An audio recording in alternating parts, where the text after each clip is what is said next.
నమస్కారం. Hunter vision news కి స్వాగతం. హెడ్లైన్ చూద్దాం. తిరుపతి యువకుడికి అరుదైన గౌరవం. ఐన్స్టీన్ వీసాను మంజూరు చేసిన అమెరికా.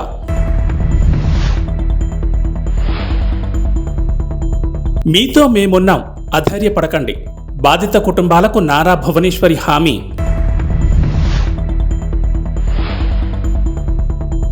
ట్యాంక్ బండ్పై గద్దర్ విగ్రహం ఏర్పాటుకు రేవంత్ సర్కార్ గ్రీన్ సిగ్నల్.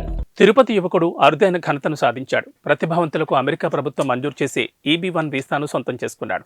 స్థానిక నలంద నగరకు చెందిన అనంత రవితేజ వాషింగ్టన్లోని యాపిల్ సంస్థ ప్రధాన కార్యాలయంలో ప్రిన్సిపల్ రీసెర్చ్ సైంటిస్ట్గా పనిచేస్తున్నాడు. ఆయన ప్రతిభను గుర్తించిన సంస్థ EB1 వీసాను మంజూరు చేయాలని ప్రభుత్వానికి ప్రతిపాదించింది. పరిగణలోకి తీసుకున్న ప్రభుత్వం 2 రోజుల క్రితం ఆ వీసాను మంజూరు చేసింది.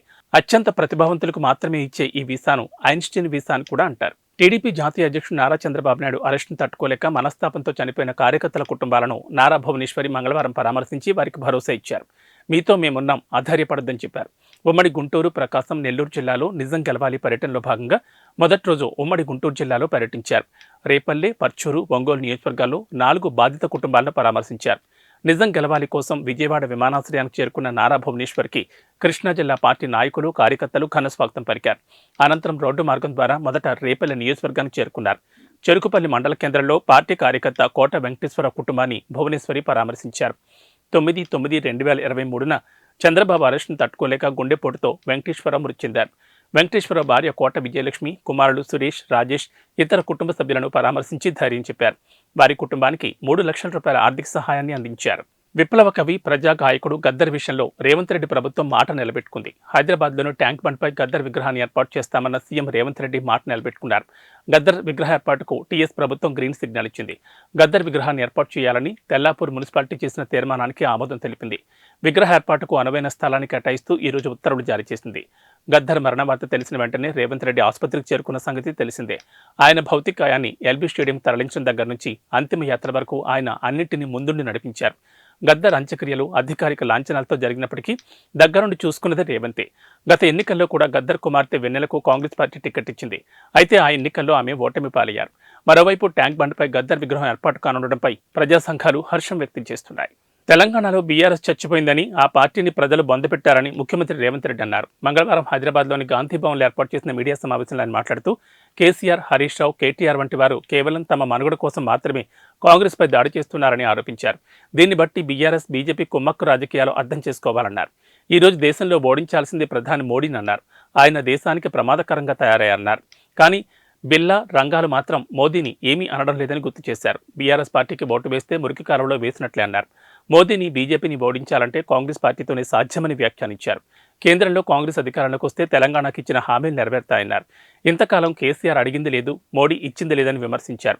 తెలంగాణలో 17కు 17 స్థానాలు కాంగ్రెస్ గెలవాలన్నారు. బీఆర్ఎస్ నేతలకు ఓటమితో మతితప్పి ఇష్టారీతిన ఆరోపణలు చేస్తున్నారన్నారు. బీజేపీపై మేం పోటీ చేస్తుంటే బీఆర్ఎస్ తమను టార్గెట్ చేస్తోందని ధ్వజమెత్తారు. రాయితీతో ట్రాఫిక్ చలాన్ల చెల్లింపు గడువు రేపటితో ముగినుంది. తొలుత గత ఏడాది డిసెంబర్ 27వ తేదీ నుంచి జనవరి 10వ తేదీ వరకు రాయితీ చలాన్ల చెల్లింపులకు అవకాశం కల్పించారు. అయితే దీన్ని ఆ తర్వాత జనవరి 31 వరకు పొడిగించారు. సాంకేతిక సమస్య కారణంగా రాయితీతో కూడిన చెల్లింపు గడువును పొడిగించారు. అయితే మరోసారి గడువు పొడిగించేది లేదని ఇప్పటికే పోలీసులు స్పష్టం చేశారు. ఈ నేపథ్యంలో రాయితీతో కూడిన ట్రాఫిక్ చలాన్ల చెల్లింపుకు మరొక రోజు మాత్రమే గడువుంది. బైకులు, ఆటోలకు 80%, ఆర్టీసీ బస్సులకు 90%, లారీ వంటి భారీ వాహనాలకు 60% రాయితీని ప్రకటించారు. రాయితీతో కూడిన ట్రాఫిక్ చలాన్ల చెల్లింపు వల్ల ఖజానాకు భారీగానే ఆదాయం వచ్చింది. భారతీయ ఐటీ నిపుణులకు అగ్రరాజ్యం అమెరికా గుడ్ న్యూస్ చెప్పింది. దేశీయంగా H1B వీసా పునరుద్ధరణకు అవకాశం ఇస్తూ ఒక పైలట్ ప్రాజెక్టును ప్రారంభించింది. ఈ నిర్ణయం వేలాది మంది ఇండియన్ టెక్కీలకు ప్రయోజనం చేకూర్చే అవకాశాలున్నాయి. ఈ మేరకు యుఎస్ స్టేట్ డిపార్ట్మెంట్ సోమవారం ఒక ప్రకటన విడుదల చేసింది. ఈ ప్రత్యేక ప్రోగ్రాం జనవరి 29 నుంచి ఏప్రిల్ 1, 2024 వరకు లేదా అన్ని అప్లికేషన్ స్లాట్లు నిండే వరకు ఈ రెండింటిలో ఏది ముందైతే అది చివరి తేదీగా ఉంటుందని తెలిపింది. ప్రస్తుతం రెన్యువల్ స్టేటస్లో ఉన్న H1B వీసాదారులు అమెరికాకు వెళ్లకముందే భారత్లోనే అప్లికేషన్ పెట్టుకుని పునరుద్ధరించుకోవచ్చు. గత ఏడాది జూన్లో ప్రధానమంత్రి నరేంద్ర మోడీ అమెరికాలో పర్యటించిన సందర్భంగా ఈ మేరకు ప్రకటన వెలువడిన విషయం తెలిసిందే. ప్రత్యేక ప్రోగ్రాం ద్వారా H1B వీసాను పునరుద్ధరించుకునే అవకాశాన్ని కల్పించడం దాదాపు 20 ఏళ్లలో ఇదే మొదటిసారి. ఈ కార్యక్రమం ద్వారా వారానికి 4,000 దరఖాస్తులు స్వీకరించనున్నట్లు తెలిపింది. అప్లికేషన్ స్లాట్లను జనవరి 29, ఫిబ్రవరి 5, ఫిబ్రవరి 12, ఫిబ్రవరి 19, ఫిబ్రవరి 26 తేదీల్లో విడుదల చేస్తామని యుఎస్ స్టేట్ డిపార్ట్మెంట్ తెలిపింది. అగర్తలా నుంచి ఢిల్లీ వెళ్లాల్సిన విమానంలో తీవ్ర అస్వస్థతకు గురైన యువ క్రికెటర్ మయాంక్ అగర్వాల్ ఆరోగ్యం ఆరోగ్యం ప్రస్తుతం నిలకడగా ఉంది. అగర్తాలలోని ఐఎల్ఎస్ హాస్పిటల్లో అతను చికిత్స పొందుతున్నాడు. మయాంక్ ఓరల్ ఇరిటేషన్ గురయ్యాడని, అతడి పెదాలు వాచిపోయాయని ఐఎల్ఎస్ హాస్పిటల్ వైద్యులు హెల్త్ బులెటిన్ విడుదల చేశారు. జనవరి 30న హాస్పిటల్లో చేరాడని, ప్రస్తుతం అతడి ఆరోగ్యం నిలకడగా ఉందని, అతని పరిస్థితిని పర్యవేక్షిస్తున్నామని వివరించారు. కాగా మంగళవారం సాయంత్రం మయాంక్ అగర్వాల్ అగర్తాల నుంచి ఢిల్లీకి వెళ్లాల్సిన విమానాన్ని ఎక్కాడు. ఫ్లైట్లో తాను కూర్చున్న సీటు ముందు పౌచ్లో ఉన్న ద్రవాన్ని తాగి తీవ్ర అస్వస్థతకు గురయ్యాడని పలు మీడియా రిపోర్టులు పేర్కొన్నాయి.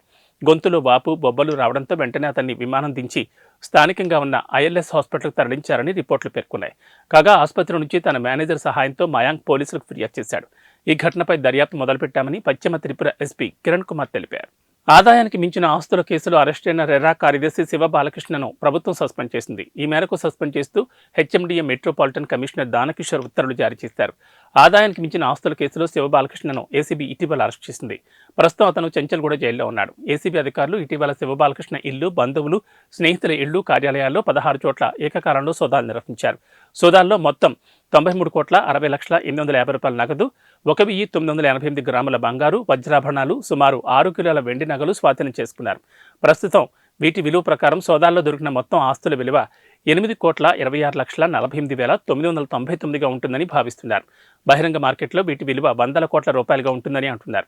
ఇంకా అదనపు ఆస్తులకు సంబంధించిన వెరిఫికేషన్ జరుగుతోందని అధికారులు తెలిపారు. ఎస్బీ యాక్ట్లోని యూఎస్ 13(1)(b), 13(2) సెక్షన్ల కింద కేసు నమోదు చేసినట్లు తెలిపారు. ఢిల్లీలోని ఏరో సిటీలో ఓ విలాసవంతమైన హోటల్లో 15 రోజులు బస చేసిన ఏపీకి చెందిన ఓ మహిళకు సుమారు 6 లక్షల బిల్లు పడింది. కానీ ఆమె అకౌంట్లో కేవలం 41 రూపాయలు మాత్రమే ఉన్నాయి. దీంతో హోటల్ సిబ్బంది ఫిర్యాదు మేరకు ఢిల్లీ పోలీసులు సదరు మహిళను అరెస్ట్ చేశారు. ఎయిర్పోర్ట్ సమీపంలోని ఫుల్మన్ హోటల్లో ఆమె బస చేసిందని పోలీసులు మంగళవారం వెల్లడించారు. నిందితురాలు హోటల్ను మోసం చేసిందని, ఆమె ఖాతాలో కేవలం 41 మాత్రమే ఉన్నాయని పోలీసులు మంగళవారం వెల్లడించారు. అయితే నిందిత మహిళ హోటల్లో బస చేయడానికి గల కారణాలేంటో తెలియరాలేదన్నారు. ఆ మహిళకు సంబంధించిన అడ్రస్ వివరాలు తెలియచేయాలంటూ ఏపీ పోలీసులను సంప్రదించామని, ఈ మేరకు లేఖ రాశామని ఢిల్లీ సీనియర్ పోలీస్ అధికారి ఒకరు తెలిపారు. సదరు మహిళ విచారణకు సహకరించడం లేదని, ఆమెకు కౌన్సిలింగ్ ఇచ్చామని పోలీసులు తెలిపారు. బ్యాంక్ ఖాతాలో ఎంత డబ్బు ఉందో చూపించేందుకు నిరాకరించిందని, ఆమె అకౌంట్ను చెక్ చేయగా కేవలం 41 రూపాయలు ఉన్నాయని గుర్తించామని తెలిపారు. ఆమె పేరు ఝాన్సీ రాణి శామ్యూల్ అని, 15 రోజుల పాటు ఫుల్మన్ హోటల్లో ఆమె బస చేసిందని తెలిపారు. దాదాపు 5,88,176 రూపాయల విలువైన అనుమానిత లావాదేవీలు జరిపిందని చెప్పారు. హోటల్ సిబ్బందికి నకిలీ గుర్తింపు కార్డును అందజేసిందని పోలీసులు వివరించారు. నిందిత మహిళ హోటల్లోని స్పాలో 2,11,708 రూపాయల విలువైన సర్వీసులు పొందిందని హోటల్ సిబ్బంది ఫిర్యాదులో పేర్కొన్నారు. ఐసిఐసిఐ బ్యాంక్ యూపీఐ యాప్ ద్వారా లావాదేవీలు జరుపుతున్నట్లు ఝాన్సీ వివరాలను చూపించిందని, అయితే అవి హోటల్ అకౌంట్లోకి రాలేదని చెప్పారు. ప్రపంచవ్యాప్తంగా అవినీతి ఇబ్బడిముబ్బడిగా పెరుగుతున్న వేళ డెన్మార్క్ ఈ జాబితాలో అట్టడుగున నిలిచి అవినీతి రహిత దేశాల జాబితాలో అగ్రస్థానంలో నిలిచింది. అత్యంత అవినీతి కలిగిన దేశాల్లో సోమాలియా 11వ ర్యాంకుతో అగ్రస్థానంలో కొనసాగుతుండగా భారత్ 93వ స్థానంలో ఉంది. ప్రపంచంలోని అత్యంత అవినీతి, అతి తక్కువ అవినీతి కలిగిన దేశాల జాబితా తాజాగా విడుదలైంది. ట్రాన్స్పరెన్సీ ఇంటర్నేషనల్ తాజాగా 2023 కరప్షన్ పెర్సెప్షన్స్ ఇండెక్స్ను విడుదల చేసింది. సిబిఐ గ్లోబల్ సగటు వరుసగా 12వ ఏడాది కూడా 43 వద్ద ఎలాంటి మార్పు కనిపించలేదు. రెండింట మూడొంతుల దేశాలు 50 లోపే స్కోర్ చేశాయి. ప్రభుత్వ రంగంలో చోటు చేసుకున్న అవినీతి ఆధారంగా మొత్తం 180 దేశాలు భూభాగాల్లో అధ్యయనం చేసిన సిపిఐ అవినీతి స్థాయిని 0 నుంచి 100 వరకు ర్యాంకులు ఇచ్చింది. ఇవి బులెటిన్ విశేషాలు. నమస్కారం.